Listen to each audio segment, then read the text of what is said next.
Seriously, don't get surly. Oh, bad dad joke. I know. Can't resist. Can't resist. This is a surly. Yeah, it's the cross check, you know? Cross from a checkers. No, it's actually a cyclocross style touring bike. Yeah, and guess what? It's made out of steel. Even better. This is a pretty cool little bike. They don't make this particular model anymore because, you know, they have to change the name when they add disc brakes or whatever the case may be. But other than that, though, this is a pretty solid bike from a customer brought in for me to do my magic tune-up on. So we're gonna dive into this. It needs a lot of work and a lot of cool little upgrade things and tidbits and insights are gonna be in this one for sure. So stick around, kick back. Don't worry about too much. All the extra information will be in the description below for referencing if you need tools or whatever. So just sit back and relax and let me watch me do all the work after this.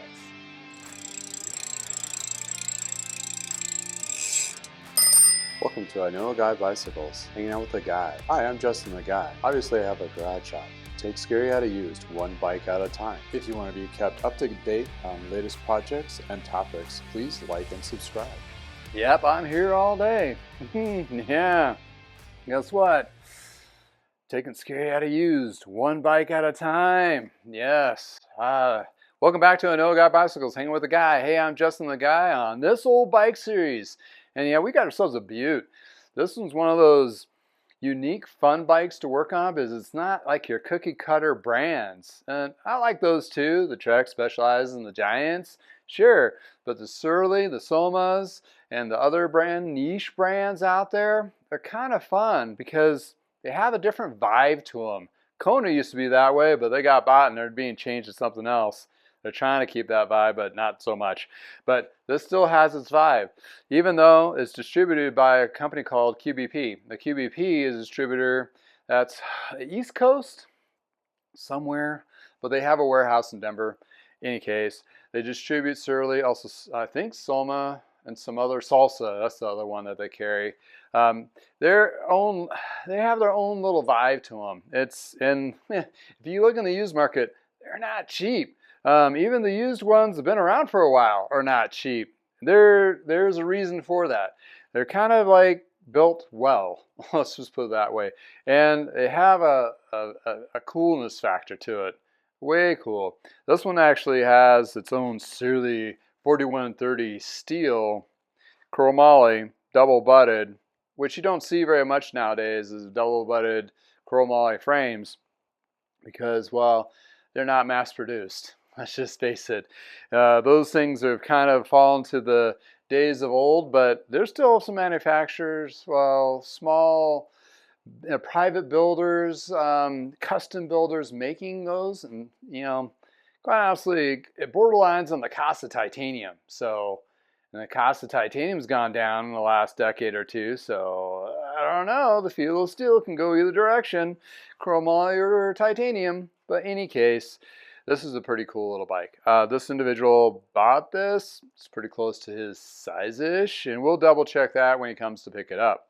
But in the interim, I'm going to do the full magic tune-up on this. The frame needs a little bit of help with a little bit of scratch recovery there. Do some ceramic coating and get this black to be just perfect as much as it can be, considering the age of it. In addition to, it needs some parts. Like the little cables here, these bridge cables need to be replaced to get some nicer little bridge mounts there. Got those ordered, got a bag of parts. Oh, you know, mechanics love parts. I decided to go for and force the price upon the customer new brakes. These kind of look all kinds of messed up. The hoods are bad. Which kind of funny is I had another bike similar to this, which was a Touring 520 from Trek. The hoods were bad. I'm trying to find hoods. Couldn't find hoods to match. I bet I found a brake set just as much as what a hoods would cost. So why not? So I got a whole brake set for it. The shifters seem to be okay. This one has, okay, let's back up. These particular frames, most of the time are just sold as a frame and fork. Therefore, you get a whole kind of hodgepodge of parts. So buyer beware on any surly, somas, salsas. A lot of those are sold as just frame sets. So it's not like a kit that you're going to be like, oh, it comes with a 6500 or whatever from Shimano or Campanoli or that kind of thing. It's sometimes going to be a hodgepodge of parts from the old bike that they had and slammed together to make, they're surly in this case. Well, you got your touring style bars, which are flared out with touring style shifters on this guy. We'll replace those. Brakes. Wheels, there lies an issue. This one has a bolt-on front wheel. Well, probably got jacked at some point, stolen, and they just got a cheap bolt-on wheel. And they probably live in an area where there's high theft, like a college or whatever, so they just went with that. And it's okay. And the rear wheel, it's seen a little bit better days. So we decided, customer and I, we talked about getting a new wheel set. So I got these all trued up, and they have that ceramic coating on them. It's smooth and ready to go. Brake surface on these, you see that? Shine? Yeah, that shine means it has not had very much use. Therefore, they're going to have a lot of life in those wheels. Other than that, we pretty much talked about the chain needs to go. Cables and housing throughout. These new brake pads, these Orc Tektro brakes, they're great. They work really well, but the brake pads are down to the actual metal part, so that's not good. That's probably why you got scarring on the front wheel. Also, the front rim has a big old ding in it, so that's no bueno. But we'll see if the Tiagra front and rear derailleur, see if those are any good. And this crankset looks like a FSA something, so we'll figure that out.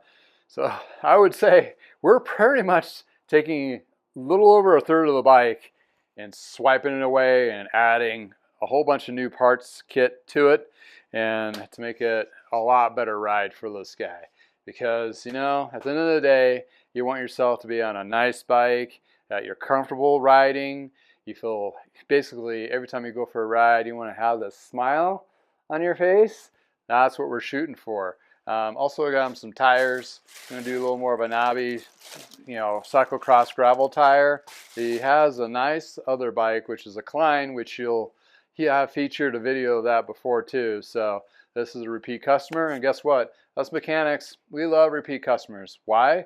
Because not necessarily it just means it's more money. Not necessarily. We have a sense of pride of what we do, and we have people coming back to have us do work for them. That means we're doing our job right.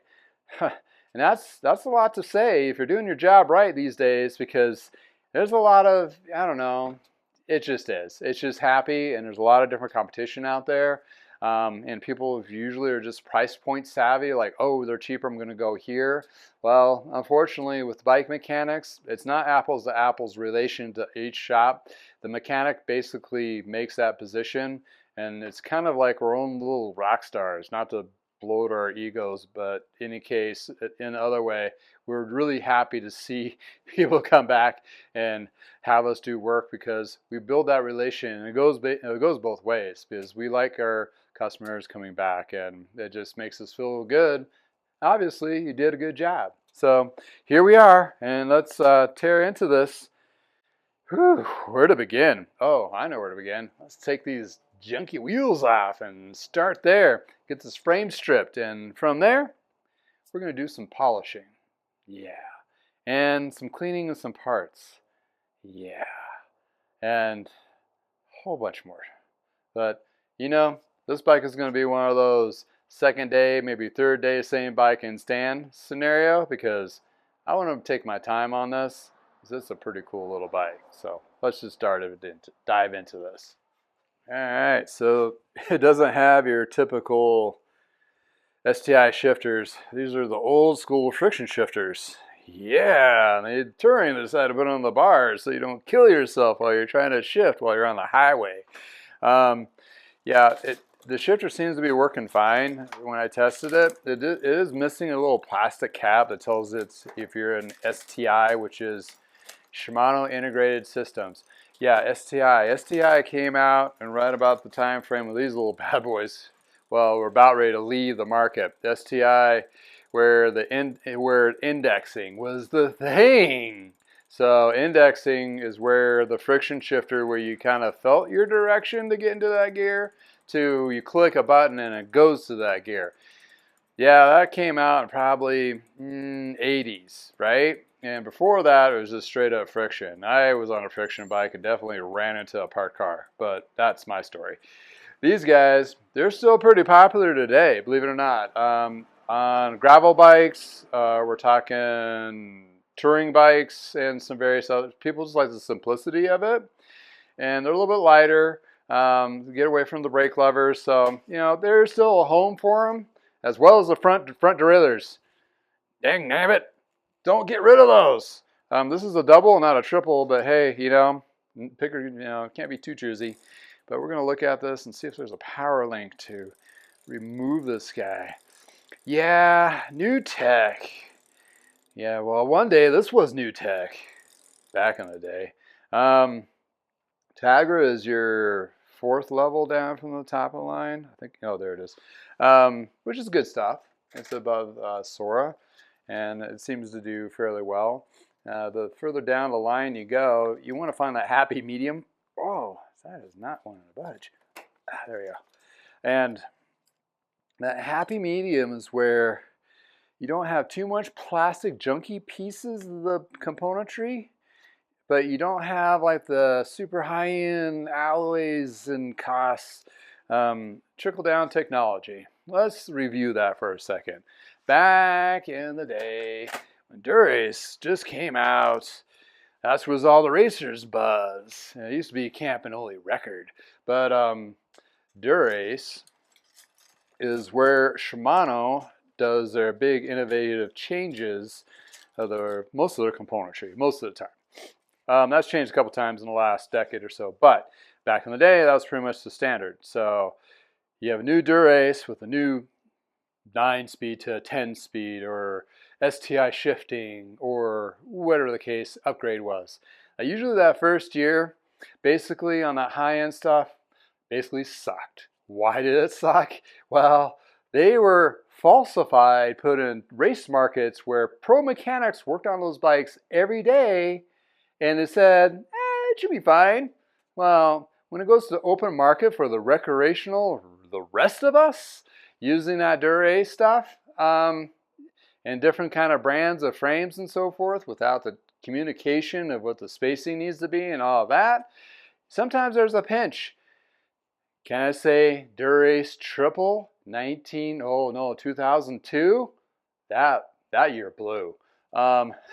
It usually takes about a year or season or two for that new tech to kind of work out all its bugs. That's what I'm trying to get at here. And it gets filtered down to Ultegra, the next level down, and then 105, then Tagra.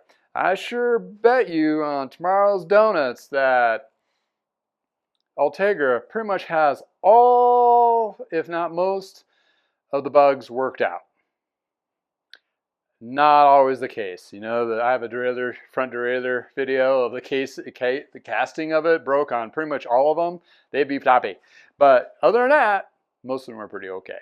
So yeah, nobody's perfect. No brand's perfect. No componentry is perfect. Everybody has issues. They have bad years, and sometimes it just gets forced on the market. That's where the used gets kind of weird, and that's where, if you had some experience with a lot of bikes of servicing, you can kind of filter through some of those pain points. This particular bike, I'm not mentioning this one as a pain point, but just that being said, a little history on componentry and how you can really get shorted. All right, back to tearing this thing apart. I'm going to save the chain for measurements reasons only. Not going to clean that. Kind of wasted time. I'm going to take the cassette off and use it on the other wheel. And the tire, the tube's flat. Install a tube on that guy. We are going to clean these derailleurs. Boy, man, these cables desperately needed some end caps. Okay, those little end cap things on your bike that are a little shiny, don't lose that. If that falls off, get another one. They crimp right on there. It's just soft aluminum. Back in the day, we were really fancy. We used to solder the ends, but not so much anymore. The crimps are pretty easy. They're cheap. Half the time when you walk into a bike shop and you ask them for one, they'll just give it to you. Get that cap, because if it doesn't, this is what happens. They get all fray, and this hurts badly if you get it on your leg or your arm or anywhere, because these little metal splinters suck. But other than that, yeah, we're going to get rid of those. And these are a bridge cable, which is really kind of fun because you have to go find and source new ones. And these I didn't think were cheap until I realized when I bought two, it turned out to be 2 bags of 10, which I don't understand why for consumer use they'd be selling them a quantity of 10, but apparently I missed the 10x part. So if anybody needs extra ones of these, let me know. I'll sell you 1 or 2 fairly cheap because I don't think I'll need more than maybe a handful in the next 5 years. But in any case, I do have them. If there's ever a shortage, where this goes is right through here, and then you cut it. These used to be like your old school double poles, but basically you just cut it and you put the crimp on there. And these are old school Diacomp, ugly little boogers. So I decided to get something a little nicer. And, you know, for mechanics, like we like to, I mean, if we're going to be digging and replacing stuff, and if it's not an expensive lift, give your mechanic a little bit of leeway of spending an extra 10 or 20 bucks of getting the good stuff versus old junky stuff. This fits in there and it's going to match. It's all pretty. You know, it's all about the attention to detail with us. Well, with me anyway. So, going to make that all better. The brake pads, I scored on those. I got a set of brake pads that actually have 4 sets with extra pads, so you can swap out the pads. I don't know if the pads, I mean, they used to have a meaning like wet surfaces for the red and black for all weather. I don't know if it's still the case with these guys, but anyway, the dude's going to have extra brake pads, which I have a cyclocross bike, and you get in any kind of muddy situation and so forth, and you got to grind on those brakes really hard, you're going to go through some pads, and these are interchangeable, which is another bonus. Because it's definitely a win, because all you have to do is buy the inserts and then slide them in and out. You don't have to readjust all this monkey business. Anybody can do that, right? So that's one of those situations where it's definitely a good upgrade. All this, not much of a lift to make that brake system better. Why am I doing all that? Well, I know those cat rides, and at the end of the day, he's going to want me to have the better stuff on there, and not going to be like, why did you bother me for a $5 upcharge? Because just do it, because you want to make sure it's done right. And having that relation with a repeat customer, you know it. You know, if we do our job right and do it good, they're going to let us do what we need to do and just go forward from there. So we're going to free these derailleurs from their lockdown position and give them a good little spa bath and ultrasonic cleaner. I wonder if they make that for a full body size. Oh yeah, they do. It's called a hot tub. I need to find me one of those. So in any case, here we are. This is my Friday afternoon fun bike to work on. I've been working on repairs all week, cranking, and got a couple refurbished bikes to be listed too. So we are in season, baby. And when it gets in season, us mechanics get a little tired. And when it gets to the last repair of our week or of the day, we want something kind of fun to work on. And granted, I'm not in a super rush to get this done today, which is nice. So I have a little bit of leeway on that. But I could definitely spend a little extra spa time with the parts and make sure they're all done right. Right? That's what we want to do, is do the job right. All right, now we got ourselves a front derailleur. So I want to talk about this tag or front derailleur a little bit. You know, front derailleurs, they don't get as much hype as they should. You know, a lot of companies are trying to get rid of them. And I'm in the camp of save the front derailleur. But, needless to say, getting kind of crowded over here with all the parts. needless to say, some of these front derailleurs, okay, front derailleurs are not the, they're not the best thing. I get it. The reason being is, oh, this one has little shims to accommodate a different size tubing. Interesting. That's a thing. They're forced to ramp up a big space, right? Versus the cassette. I mean, the cassette is little spaces, little jumps, little increments, which is the case in point. You're mostly shifting on the rear. But the front, there's usually big jumps. And this little booger has a big job, even though it's not a lot, but it's when it has to happen, it has to happen. And then they're forcing this chain to go up and down a bigger jump. So there lies, sometimes the failure point is these get spanded out. The casting on this particular one, oh, this one's actually different, so it's actually fine. But the ones I had a problem with, the casting spring broke and they just became super floppy. The spring disappeared. Oh wait, yeah, it's that piece right here. That the bad casting. That looks fine. It doesn't look. The other ones I've actually seen some like hairline cracks. You're like, oh, that's gonna fail. So this one's actually good. So yeah, this has a big lift. This one's also a double, and a triple is a different design for a triple. Oddly enough, this is a triple crank, but with only 2 chain rings on it and the third one's missing. Can't be converted to a triple unless you switch out this guy and the bonnet bracket, because the bonnet bracket needs to push out that crank set to accommodate that wider range. If not, you're going to be grinding that chain ring right into the frame, which is no bueno for anyone. So we're not going to do that conversion. He has an option, but it's going to kind of get expensive. It is a compact frame though, which means it's a 50, 39 or something like that. So it's smaller teeth up front versus your traditional road. It's not a cyclocross spacing, because those are only like 10 teeth difference and variation. Those don't have very much a lift. It's like, well, in cyclocross they're considered racing, so it's either fast or faster. It's the cyclocross mentality. But in any case, but yeah, the front derailleur, it takes a lot of beating, and it has to be adjusted perfectly, because you got not just this way, but we got this way too. So it's a 3-dimensional adjustment. You got to get that right angle. And then on top of that, you got to get the cable tension just right. So these can be kind of tricky. So don't get mad at your mechanic if he doesn't get the front derailleur spot on at first, or you go on that one ride and the thing gets tapped and it gets out of whack. It's going to need a little loving. And, Shimano wasn't his best friend, because the newer versions of these, they got really overcomplicated with the cabling going around, and you got to do weird Allens just to get the tension right. I get the concept, kinda, but simpler is better for front derailleurs. That's all I have to say about front derailleurs, that is. All right, so we're gonna take out these sliver threats. You ever met a metal sliver? You know you do when you get one. It's not.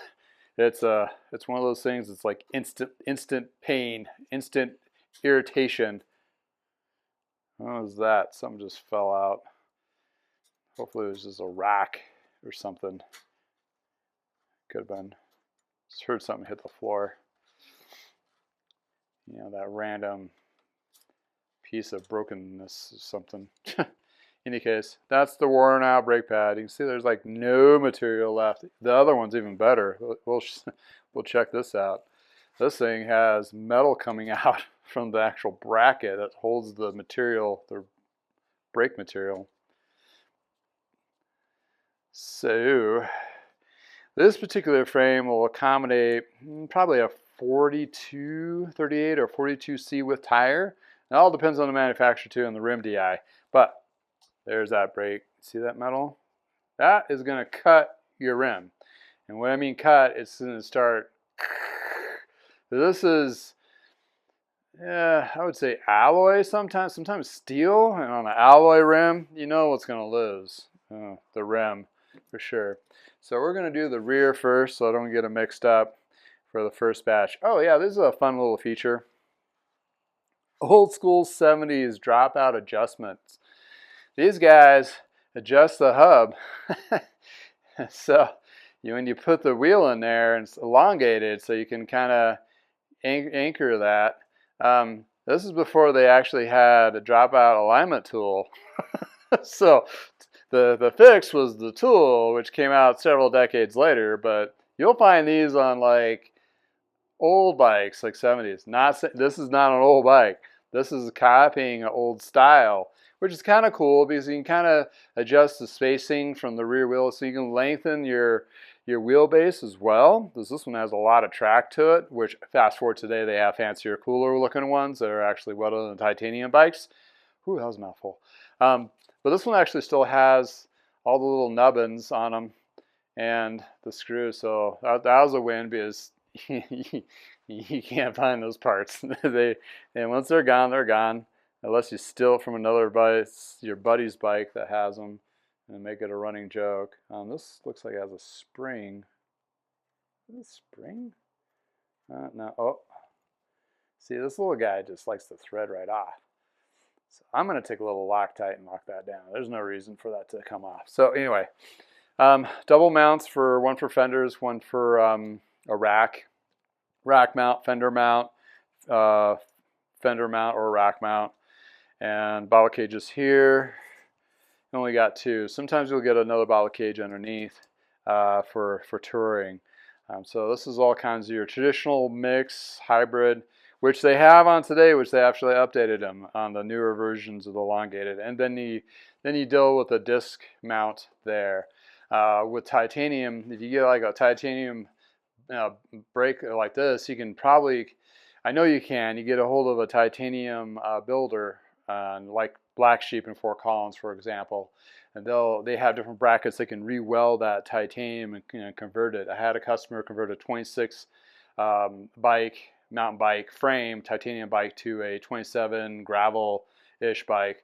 The only problem is the frame turned out to be, once you convert that, it becomes a bigger bike, and he wasn't really aware of that. So he has to be very careful when he rides that bike because you'll get a high squeal sound if you have to jump off unmounted too quickly. So, all right, so we got that cleaned up. We're going to start cleaning that.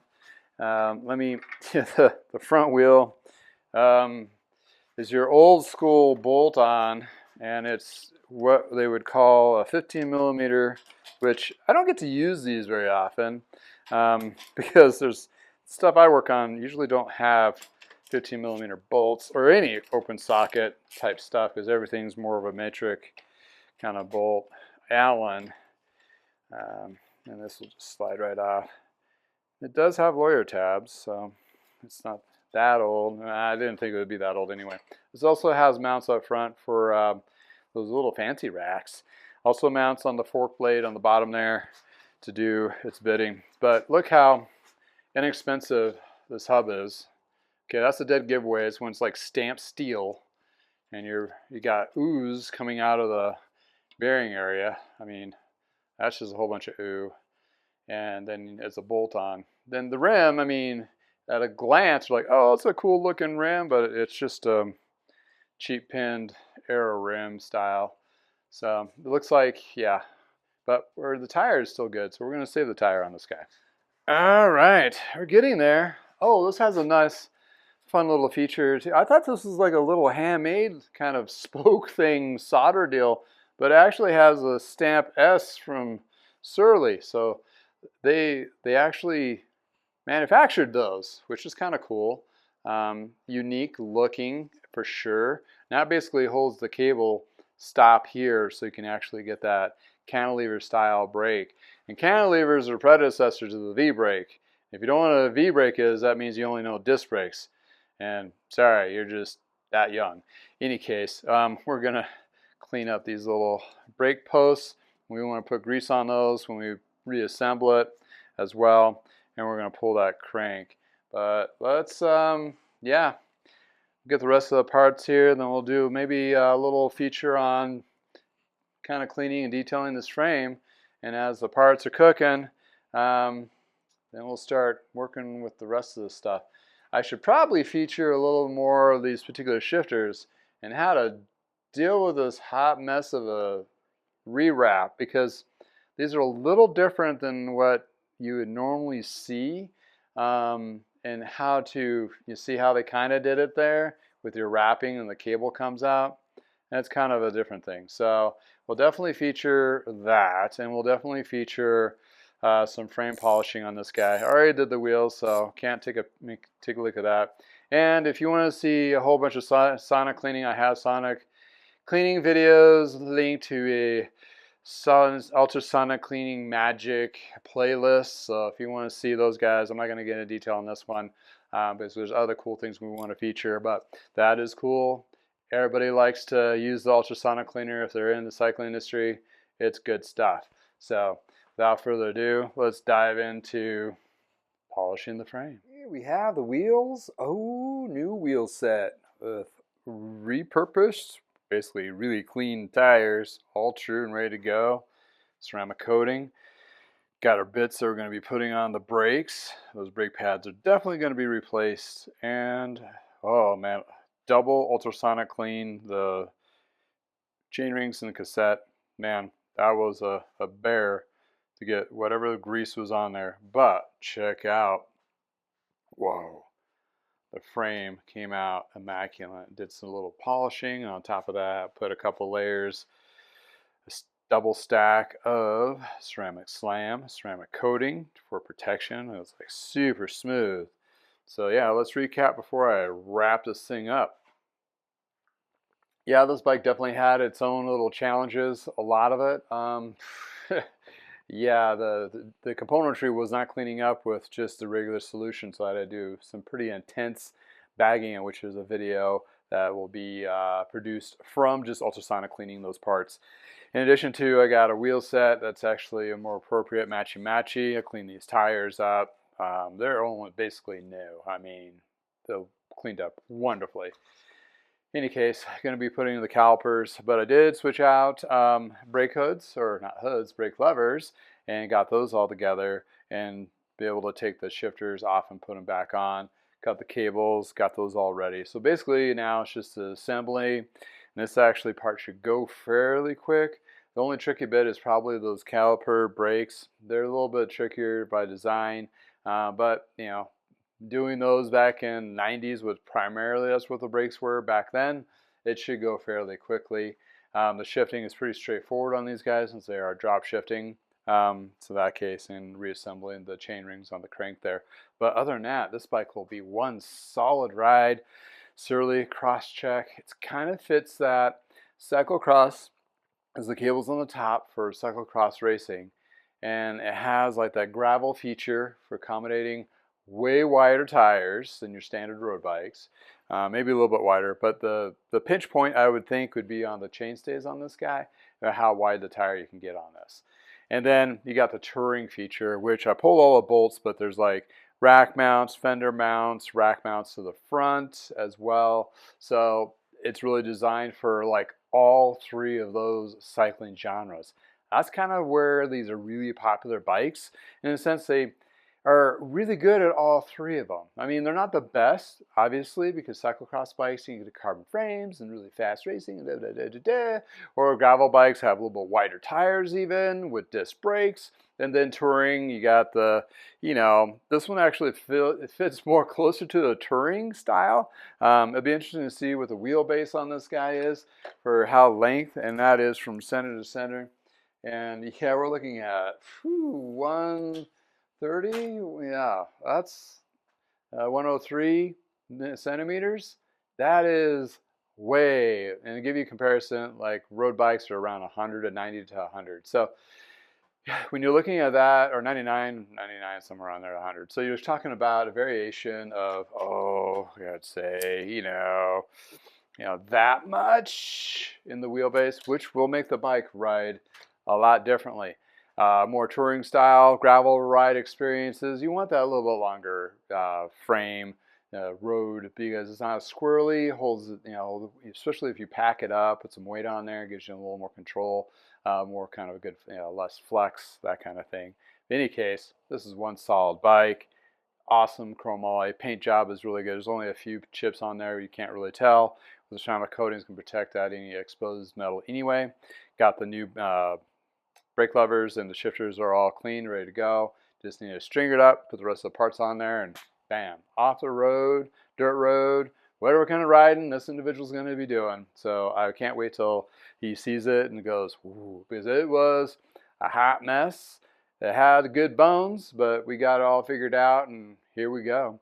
In any case, if you have like bikes like this that you've worked on or have yourself, please join the community or add to the community with comments below. Other information that I do about the tune-ups and so forth are also in the description with tools and so forth and parts. In any case, if it's nice in your neck of the woods, please go for a ride. Until next time, thanks for hanging out with me in the garage, and guess what? You're the one that makes this happen, so thank you for watching to the end. Anyway, here's some more pictures of the completed product when it's all ready to go. Check it out in the sun. It's going to be beautiful. Until then, have a great day from the garage.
Sure there's no spiders on this one either, like the last bike.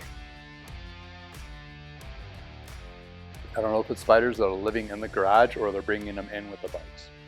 I don't know. It's just kind of disturbing. But my wife is really afraid of spiders, so I don't mind so much. She sees one and it is over.